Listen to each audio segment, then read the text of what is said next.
Hello, everybody. Vasu Vaddiparty here for the Make the Money and Run podcast.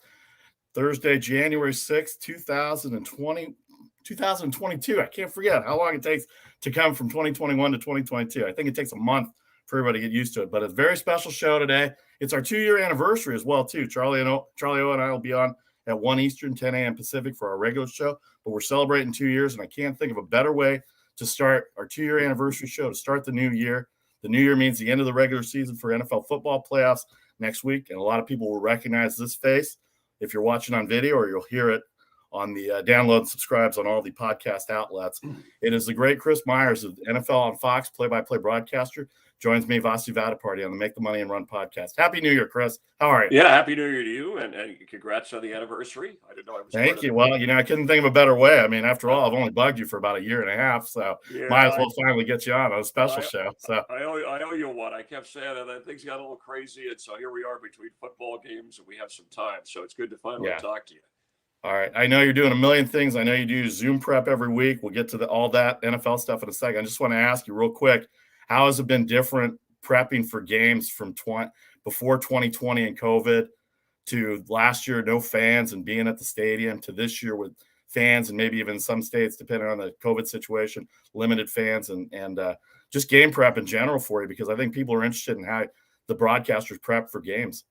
Yeah, I mean, well, the biggest bonus having back our fans, whether it's somewhere or sold, just that atmosphere, it really energizes the players. We certainly feel it in the booth. I mean, you can bring in fake crowd noise and all of that, but it's just not the same. The challenge, and I think the NFL's done a really good job with this, you miss sometimes being, and that's been better around practice sites and face-to-face sitting with coaches and players without cameras. We refer to them as production meetings. So we can get an idea of some things that maybe will happen in a game, or why something's happening with a team that we can relay to the audience. And that's the biggest thing, to connect that information. Some of it they'll tell us off the record, but this is why it's happening, so we know a little bit about it in the broadcast. But so we've done that with Zoom, and it's allowed us obviously to be in different locations and still get the time. And we appreciate the head coaches and the quarterbacks and the coordinators and some of the players. We've had some interesting ones. I mean, we were talking to Tom Brady for a game, and he's driving it, to get home from practice, and he pulls in his driveway while he's talking to us, and his kid wants to shoot hoops, and he's so we can see the basketball goal, and his son wanting. And I feel like we're intruding. And he's like, no, go ahead, let's finish. And then the other side, we had Zach Wilson, the quarterback for the Jets. He was driving, dropping his girlfriend off at the airport around the holidays, and he's still talking to us about the game. So you roll with it, and it's important, because on our own, we could study video and the TV copy. We get coaches copy, and you look at numbers and stats. But the biggest thing is what's happening on the field, and I think to connect with that is to get some time. And we usually do pre-kick too. We'll talk to players and coaches to get a real feel for what's going on in their heads. But to me, that's the added element that we have to bring through to the audience when we call the game. Chris Myers of the NFL on Fox, Vasu Vaddiparty here. Thanks to everybody on Facebook, YouTube, and Twitter Live. If you have any comments or questions, maybe we'll sneak in one or two in the limited time we have with Chris today. All right, let's get right to the field. As I said, the new year starts, and so that means it's the end of the regular season. We go into the playoff football. The Green Bay Packers are pretty much locked up. I think they have locked up the one seed. Rams and Bucks 12-4. The Rams have the tiebreaker on Tampa Bay, and then the Cowboys, who started off hot, slipped in the middle of the year. Let's face it, a weak NFC East, so they won the division about 4 weeks ago. Let's take the top 4 teams here for a second, Chris. I know you've probably seen all of them at some point or another. Well, what do you think about the Packers? I think their defense they have number 12, but I think the defense is still a little lagging right there. And then everybody had the Rams as world beaters going in. And then, of course, Tom Brady. Nothing need be said about Tom Brady. We already know all about Tom Brady. And then the Cowboys, they struggle on defense. Well, Aaron Rodgers gives the Packers the edge, and they're going to be at home, we know. And all you got to do is win 2 home games, and they're in the Super Bowl. But they were there last year, and Tom Brady came to Green Bay and beat him. So I agree with you in the sense that I think the Packer defense has played well all year, putting things together. I just don't know if they can be as dominant as they might need to be in the playoffs when things are brought up a bit. And that's where Tom Brady, to me, is a factor. No matter who he's working with, the distraction of Antonio Brown is one thing. But the Buccaneer defense, if you go back last year, the emergence of Leonard Fournette on offense, and then the defense of Tampa Bay, really turned it up a notch. Sean Murphy Bunting with some interceptions. Obviously, they're going to get Shaq Barrett and Levante David back, or the Bucks, for the postseason, and that'll help a defense that already has guys like Ndamukong Suh and White, and they're underrated player. Jordan White had the safety, is a tough hitter. So I think that could be the difference. I also think that's the difference with the Rams. I mean, we don't know how Stafford will play in the playoffs, but I think the Ram defense, and they should step up. They got all these guys are headliners: Von Miller, Jalen Ramsey. We know Aaron Donald always does it, but they need to play big in the playoffs for them to have a chance. So I could see a Ram Buccaneer NFC Championship game. Again, the Green Bay is going to be your favorite. Eagles might be a sleeper team as a wild card. The Cowboys are entertaining, but they're very inconsistent. They've showed that all year. No reason to believe that they would be dominant in the postseason, at least not by my book, and make it to the Super Bowl. I'm interested in the Rams situation because, one, we both are in California. We see a lot of Rams games. You live in Los Angeles or in the Los Angeles area. Matthew Stafford comes over. Everybody had them pegged for the division. 49ers had their one big game against them. They have their game against them this weekend to get them into the wild card situation as well, too. But Matthew Stafford coming in, they lose Robert Woods during the year. Cooper Kupp has been outstanding. The defense, you said Aaron Donald, they've had their share of injuries, the COVID issues in California. What do you think about the Rams' chances here specifically? Because you said Matthew Stafford having a tough time playoff-wise. He hadn't really been in any playoff games, but I kind of like them a little bit more than the other three teams pictured up here on the screen. Well, they're getting Cam Akers back, and that's key because he really is their Huge. best player. They haven't had him all year, and he's well rested. Now, you hope that he's healthy and in a groove to go back out there. They'll still miss Woods. Tyler Higbee is a key. Odell Beckham, and I was cautious, but he's been a good fit for them, and Cooper Kupp has had as a receiver, an MVP-type season. So the offensive line will have to hold up. Stafford has to get rid of the pick sixes. That's why the Rams got angry with Jared Goff. It's one thing to throw an interception. You can't throw it to the other team and then they automatically get points. It puts you in a hole that it's hard to dig out of, especially in the playoffs. But yes, I'm on the Rams for that reason. Again, their defense, the numbers aren't as good statistically as they were the previous year. Raheem Morris is the new defensive coordinator. He's a very emotional guy who I think will have the team ready in the playoffs. But they have some new parts this year, and I mentioned Von Miller. So those guys have to step up like the Tampa Bay defense did last year when we didn't expect certain players to excel, like a Sean Murphy Bunting or some of those guys in the secondary I mentioned.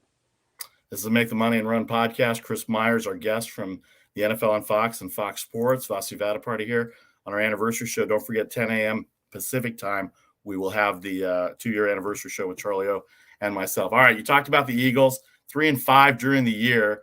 Wow, they ended up, or they haven't ended up yet, but they're 9-7. They played well. Jalen Hurts looks like he's turned it around a little bit. Their defense has turned it around as well, too. They've clinched. Here's the funny thing about NFL tiebreakers, right? They've clinched, but they're still behind the 49ers in the standings who haven't clinched, and then the Saints have something to do with it. I mean, I tell people all the time, if you're casual, if you need to fall asleep, go Google the NFL tiebreakers. You will try and figure out how to do that, Chris. I mean, you and I know that, and you have staff that helps with that. You have people that do research, and I look at it, and I still fall asleep, and I still know what the criteria is. But yeah, we can have staff and research, and your head still spins. There's a scenario in the AFC where if certain things happen, the Chargers and the Raiders only have to finish in a tie, and they would both get into the playoffs, and they would know this before they play, so they could just snap the ball and take turns saying, let's tie and we'll both get in. I know their competitive juices won't allow that because they don't like each other. They want to knock the other guy out, but that's how strange it is. Well, basically, though, we know the Eagles are in. The Saints have a chance to get in, and by the way, that would be a miracle, and Sean Payton deserves a lot. Whatever their record is with 4 different quarterbacks, and they've been hit hard with COVID like some teams, but consistently hard, and playing in a division with the defending Super Bowl champion Buccaneers. But even if they got in, I don't see them as a threat. And the 49ers have to be healthier at quarterback and a little more settled there, I think, to make a run. But the Eagles, I think they're ahead of schedule. I think I'm guilty about having overlooked them. I know you can knock the division, but they have Jalen Hurts has played well. Their defense has been very good, and they've run the ball. I think they lead the league at this point. We're talking in rushing yards, which controls the game. Nick Sirianni, their coach, has really fit into what they needed to do. So, I don't expect them to go to the Super Bowl, but I think they're a team that could win a playoff game. It's kind of nice to see a team that, was struggling with the record you mentioned, and even off of last year, I don't think the expectations were as high, and they've kind of, I think, delivered, at least, whatever the expectations were, at least nationally. And I can't speak for Eagle fans, but I think they've surprised a lot of people. Eagle fans are very hard to speak for anyway to begin with. I'm not going to bash anybody. I'm friends. I know you know him. I'm friends with Tony Bruno, and I know he leads that mass bedlam in Philadelphia. I don't think Tony Bruno likes the Cowboys either, from what I remember. No, that might be. Yeah, that's a good guess. That's a good guess, Chris. Anyway, all right. Chris Myers, our guest from Fox Sports. We said the 49ers. I live out here in Northern California. Jimmy Garoppolo, who I still think gets a bad rap every once in a while, but here they are fighting in for another playoff spot. They've got their own issues going on. Trey Lance, I wasn't sure if he was the draft pick at the beginning of the year. We'll see in 3 years if that's the case. But here they go, trying to fight in for a playoff spot. I think of the wild card teams, they may have the best running game going right now, and it seems like the defense has picked up a little bit once they've got some injuries back. Give me a scenario on the Niners getting into the playoffs and getting past the first round. Well, I mean, first of all, they've owned the Rams the last 4 or 5 meetings. It doesn't matter who or what, they just run the ball down the Rams' throat and they control the game. And I was surprised even earlier this year when they did that to Stafford. The defense has gotten better. Robert Saleh will have to go take the Jets job, so it took them a while, but they've come together and they've used Deebo Samuel. Unfortunately, they've had some injuries in the running back position. But if Garoppolo, and I think they created kind of a difficult situation there. I know that Trey Lance is their quarterback of the future, but how soon in the future? Next year, I think Jimmy G has another year on his deal. If he's not healthy and running the show, then they're not going to go far in this playoff. No offense to Lance. He's just a rookie. He's trying to find his way. I know he came on in the second half last week, but that's kind of where I see the 49ers. There's too many other teams that have better than average quarterback play right now. And unless you're dominant in the run, and really the Eagles have kind of taken over a little bit in that department from San Francisco, then I don't see the 49ers going far. However, they certainly can beat the Rams on Sunday. It seems like that's the one thing Kyle Shanahan has over Sean McVay when they meet head-to-head. I do this other show, as I said, Make the Money and Run. We talk about wagering and sports wagering and all this other stuff. But the fact is that any given Sunday, these underdogs have come up and bitten these favorites big time on these weekends. And, we're not talking point spreads here or anything like that. Yeah, but I mean, think about that. The Tennessee Titans, who are the number one seed right, in the AFC overall, Kansas City, Buffalo, all these power, they lost during the year. They lost to the Jets and the Texans. I mean, and Buffalo, the Bulls, who I think are a Super Bowl, they lost to Jacksonville. So, I mean, I don't know. These teams aren't going to be perfect, but those are stunning upsets, and they were at the time. And I still think about it. I go, wow, how did that happen? I can tell you, just for your reference, if you want to give this to your research people, the underdogs are 125 and 115 this year. 10 games over 500, kind of unheard of. And then a lot of defense this year. The overs and unders are 109, 128, and 3 in terms of over versus under.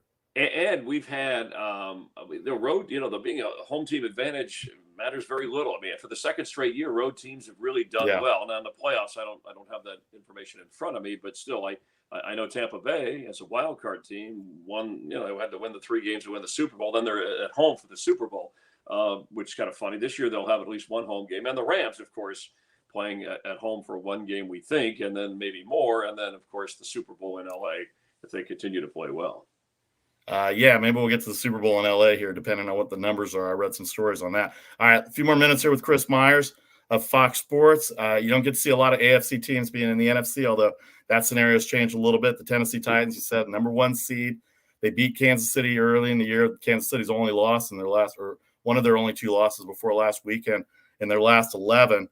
Who do you give the edge to? No Derrick Henry. I heard he's running and practicing, and not practicing, but I heard he's working out, and there's a possibility of him getting to the playoffs. Tennessee does have, I believe they have Houston this weekend. They've got Houston this weekend. Yeah, they to keep that number 1 seed. But I think the bigger issue, well, that's important, but getting Henry back for the playoffs, which I think was always part of their plan, is big for them. Tannehill's done a really good job of, and I think I'm guilty of overlooking him as an okay quarterback, and then he comes up big. They couldn't count on Julio Jones all year. He's hurt often, but when he's in there, he's a factor. I think they're a contender. I don't think they're the Super Bowl team. That would surprise me. I think the team you got to watch are the AFC. I mean, Kansas City could be back there. I like Buffalo. Again, I think Tre'Davious White back at corner. He can change things as one defender. He can shut down. They don't run the ball as well, but Josh Allen can. And I think they've been there enough. They can actually be a good road team too, even if they're not playing at home. I think with the kind of talent they have, Buffalo would be my kind of Super Bowl pick for the AFC, at least. And I think the Chargers, if they get in, they don't play very good defense, but because of their quarterback, I think it would give them a shot to at least advance throughout the playoffs. I'm glad you said Buffalo because I really like Buffalo coming into the year, and they got off to a great start. They had that little slump like every team seems during the middle of the year. I was reading and I heard a real prominent NFL analyst say the problem with Buffalo in his mind is that they don't have another option besides Josh Allen. He's got to be hot, running and throwing the ball versus their running game that they don't have to control the game. Defense has had their struggles up and down. You mentioned the Jacksonville game, but if Josh Allen's not going, and that could hurt them in the playoffs, you got to have two dimensions of the game, right? That's how it works. And running the ball might be a problem for Buffalo in the playoffs.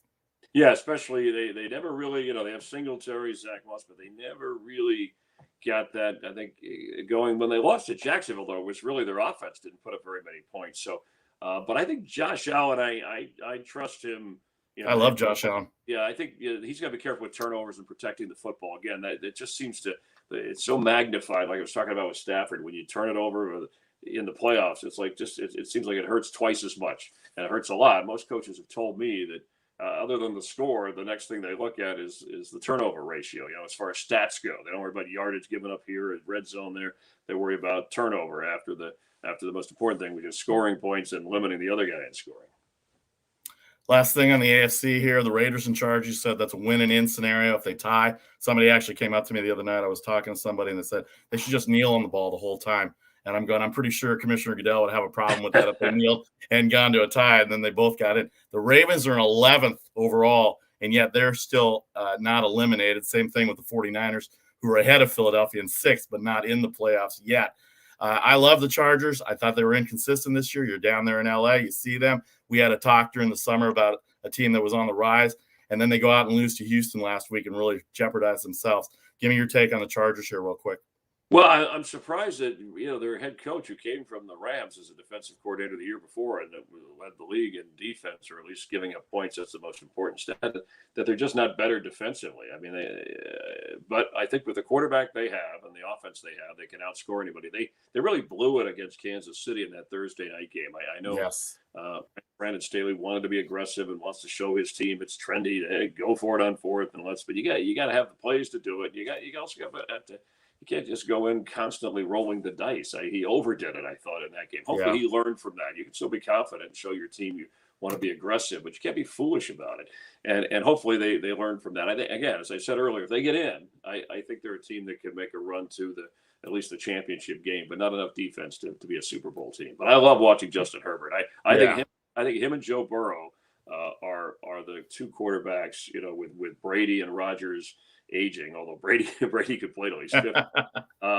Drew Brees is retired, but those are the two. And there's a lot of other ones. Josh Allen. There's some other. I'm not knocking anybody else, but I'm just saying these are the two guys that I think if they stay healthy can really set the bar and be the next wave of great quarterbacks that we've been able to enjoy. A couple more minutes with Chris Myers. He's got to go to Zoom meetings here in a second, but let me ask you, because you and I are of a certain age, a different demographic from when we watched sports as kids. The analytics and the numbers that are put out on broadcasts, how do you, as somebody who watches the game and makes the game interesting for fans in terms of your research that goes in, or your stat or your researchers, talk about analytics and the new stats that are out there, because there's a lot of interest in it, but you also don't want to overuse them in a broadcast when the game's the game itself. How has it become different when you started in terms of analytics to how it is now? Yeah, well, I think that you have to use them. I mean, you refer to them, you have to be aware. To me, that's more baseball analytics. Those numbers are for contracts and fantasy leagues. And yeah, it's worked its way into football, and teams are using them, and they have them. I can tell you, most coaches I've talked to, in fact, not one of them has said, I'll strictly go with the analytics. They all say, ultimately, when you get them quiet away from the camera, they all say, we have the analytics, but at the end of the day, I'm going with my gut. I got to go with the flow of the game. How's my defense play? How's my quarterback feeling? What's their guy doing? So even if it says to go for it here, and obviously when you're in a desperate situation, you don't have a choice. But I think all they really are, it's just detailed. And this is what's changed. It is amazing to me. It's just because I had baseball cards and football cards and loved the numbers. But the stats and the kinds of stats, from pressures on the quarterback or passes defended, targets on certain the numbers are fascinating, and in every area. So you can really break it down, even in offense, even in some areas where you don't see what an offensive lineman does. And so to me, that's very helpful. We use some of those. I have an analyst in Daryl Johnston, who he's the former player, and he'll point to whatever he thinks is important there. But in the TV broadcast, I really, fans are used to, they can sit there and watch the game with their iPad or their iPhone and look at their fantasy numbers and stats. And we'll put up the current stats in that game. I don't want to overload people with that. To me, it's still the beauty of an NFL game. If you're not sitting there, and it's almost better on TV, is to enjoy the pictures and the action. And then when something comes up, then you'll want to know what the numbers or stats are. Now, somebody brought up something to me we brought in that Fox was the first to bring in Mike Pereira, rules analyst, right in the flow of the game. It's been tremendous. Now everybody does it. It's a really important part of the game. Somebody brought up, should you have, not as a regular in the booth, but an analytics analyst that would jump in certain spots and say, hey, here on 4th and 3 from the 48, you could do this or that. The percentages say this. To me, that would be a little too much at this point, but you could put up a graphic saying, here's what the analysts of the analytics say, and and now we're going to see what this coach is going to do. That's one part of it. But again, we have enough stoppage with replay, review, penalties.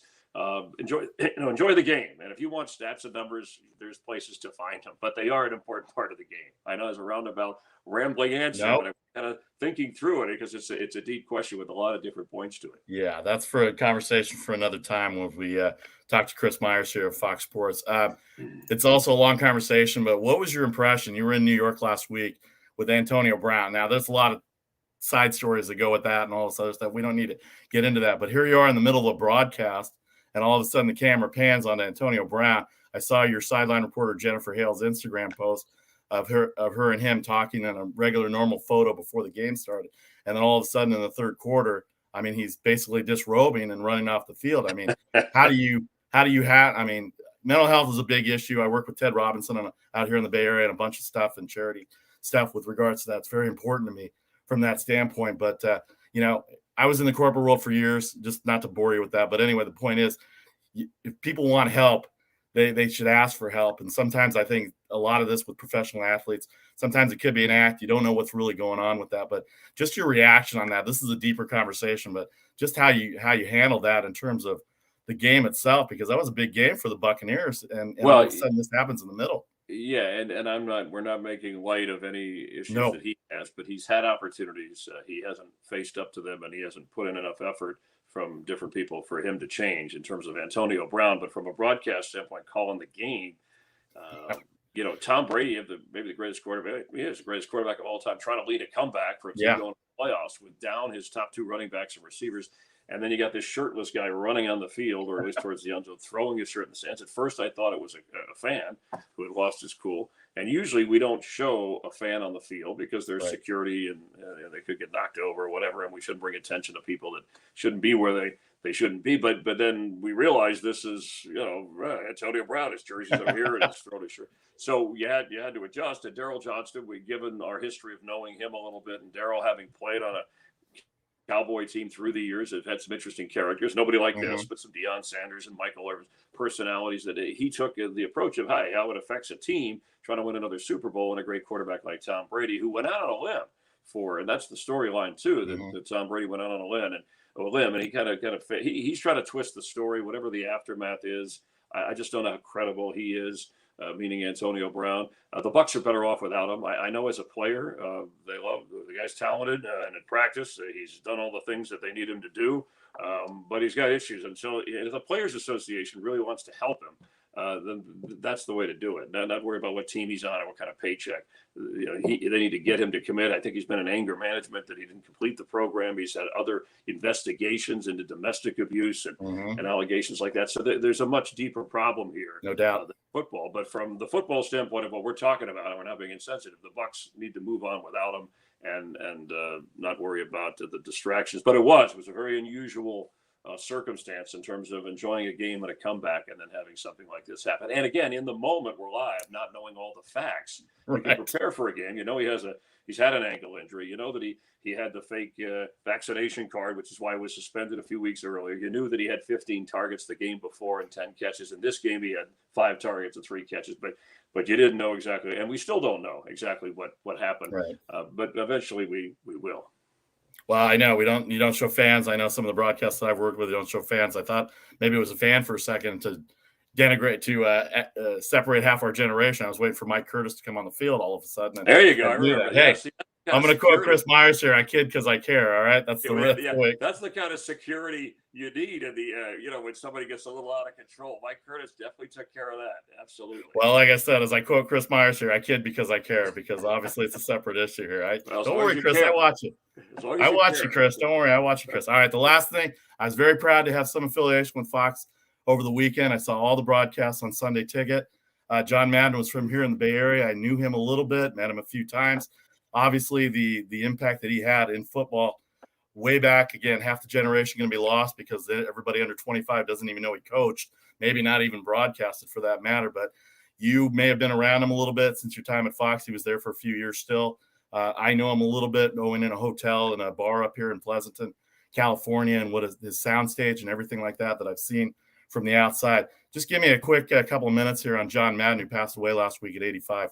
Well, I think you hit on whatever generation, whether it's video games or as a coach, and then the biggest in my TV generation of what he did for broadcasting the NFL, and not only as someone who watched football as a fan and then became a broadcaster and got to be around him. I knew him a little bit, and we talked about things, interviewed him through when I was in local TV, and then with the network that, he brought personality into something that he was really passionate about. Obviously, he knew football, loved football, but he wasn't afraid to kind of go out there and go beyond the game and relate it to players' emotions or funny shots. And he took the instruments of television and made them better, whether it was a telestrator or certainly you talk about analytics back then. You just talk about stats and a scoreboard.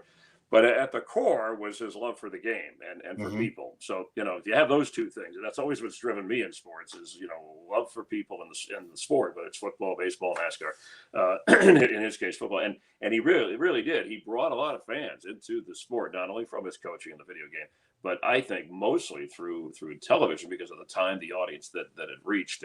And yeah, he left a mark on all of us, whether it was personally or through the TV screen or a commercial or some of the video game or hotels and things like that you talked about. So he'll be missed, but was special that Fox put that. It's really a tribute that they put that together, and that John Madden and his family were able to watch that. Yes, I read that yesterday. A few days later that he passes away. So things do kind of work out. Sometimes life is fair. My little affiliation with Fox Sports, I was really happy to see all the Fox games change the logo to the John Madden logo up in the corner when you. Yeah, it was a neat touch. And I worked with Daryl Johnston in the game, and he saved. This is how when he was on the All Madden, named to the All Madden team. The tough. He saved from 1992 his All Madden jacket, and he brought it in and wore it in the booth. I know some of the other guys that were named to that team did that. That's how it meant that much to them. This jacket. You can talk about awards and money and all that, but when Madden tabbed you as an All Madden guy, that meant a lot, and it certainly did for Daryl.